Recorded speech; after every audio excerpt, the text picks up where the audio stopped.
너희는 기도하고 있어라 라고 했을 때에도 베드로와 야고보 그리고 그 동생 요한 사도만 이렇게 불렸습니다. 그러니까 아마 이 초대교회에서 야고보 사도의 어떤 권위나 좀 독특하고 특별한 지위를 이런 식으로 돌려서 이렇게 복음서는 표현하고 있죠. 오늘 야고보 사도 축일인 복음 말씀은 우리가 지닐 수 있는 아주 일반적인 사고방식, 일반적인 생각을 사도들의 모습을 통해서 보여줍니다. 아주 일반적이고 자연스럽기는 하지만 예수님의 가르침과는 거리가 먼 사고방식입니다. 스승님의 나라에서 저의 이 두 아들이 하나는 스승님의 오른쪽에 하나는 왼쪽에 앉을 것이라고 말씀해 주십시오. 오늘날에도 내 오른팔이다, 왼팔이다 이런 표현을 사용할 정도로 오른쪽이나 왼쪽 자리에 앉는다는 것은, 그리고 특별히 이미 높은 자리에 앉아있는 사람의 오른쪽, 왼쪽에 앉는다는 말은 어떤 지위나 영광을 드러내는 전형적인 표현입니다. 이 제베데오의 두 아들인 야고보와 요한 사도는 자기들의 어머니와 함께 예수님 앞에 엎드려서 어떤 영광스러운 지위를 보장해달라는 부탁을 하고 있습니다.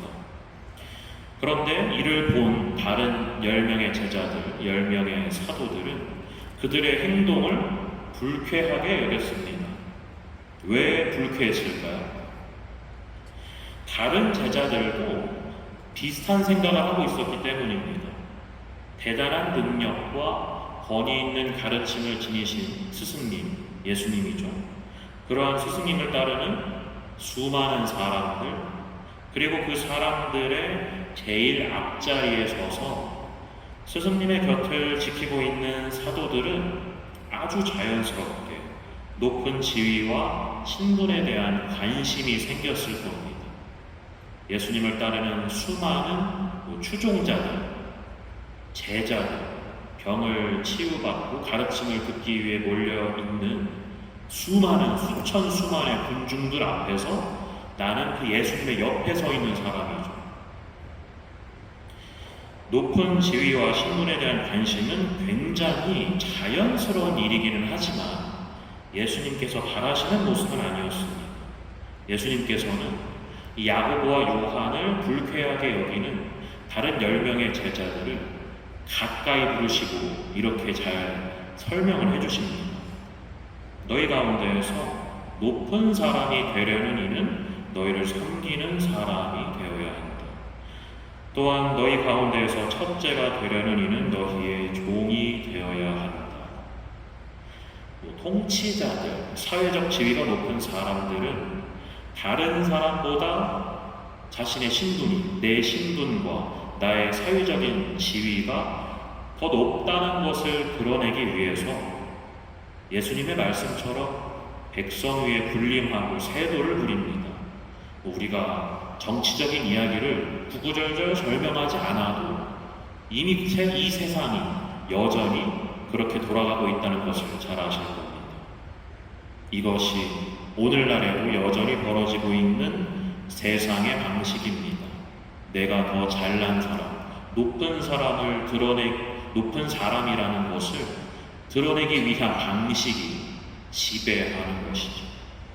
섬기는 자리가 아니라 지배하는 자리가 인간의 가장 좋은 자리, 높은 자리라는 생각입니다.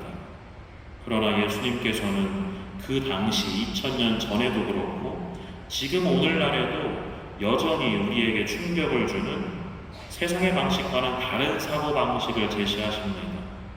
섬기는 직분, 종의 직분은 사회적으로 볼 때 아주 보잘것없지만 그렇게 살라는 말씀이죠. 그렇게 살아라. 다른 사람을 섬기고 나를 바치는, 내 목숨까지 바치는 나를 닮은 삶을 살아라. 너희가 무엇을 청하는지 알지도 못한다. 내가 마시려는 잔을 너희가 마실 수 있느냐? 예수님이 말씀하신 섬기고 종이 되는 삶은 힘듭니다. 너무 힘들어요. 좁은 가시밭길이고 십자가를 지고 가야 하는 길입니다. 때로는 이 길을 걸으면서 제자들이 그러했던 것처럼 다양한 위기의 순간을 맞이하고 예수님을 버리고 모른다고 하고 도망치는 일도 생깁니다. 그런데 우리는 분명히 알고 있습니다. 오늘 예수님께 영광의 자리를 부탁했던 야고보와 요한은 예수님의 죽음과 부활을 체험한 이후에 정말 목숨을 걸고 선교하면서 모진 박해를 받았고, 야고보는 순교했으며 요한은 유배 생활 중에 영원한 기록이 된 이 복음서를 집필했다는 것을 말이죠.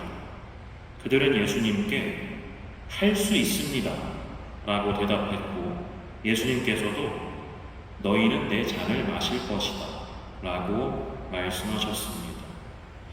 예수님의 잔을 마시게 되는 그 과정에서 우리도 마찬가지로 여러 어려움을 겪게 되겠지만, 사도들처럼 우리도 결국에는 예수님과 함께 그분의 잔을 마실 것입니다.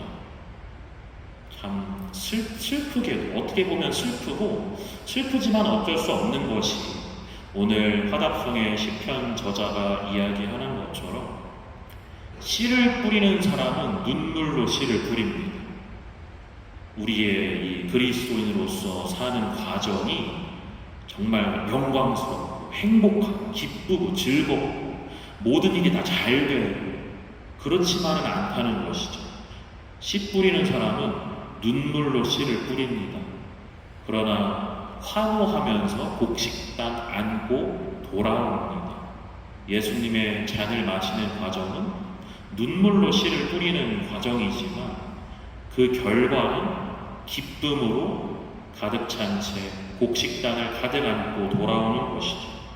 우리는 그 결과가 기쁨이라는 것을 알고는 있지만 마찬가지로 과정도 눈물이라는 것을 알고 있습니다. 그래서 우리가 아직은 그 과정을 걸어가고 그 길을 걸어가는데 여러 좀 어려움이나 부족함이 있을지라도 오늘 야고보 사도가 말한 것처럼 당당하게 우리도 예수님께 말씀드립시다. 할 수 있습니다.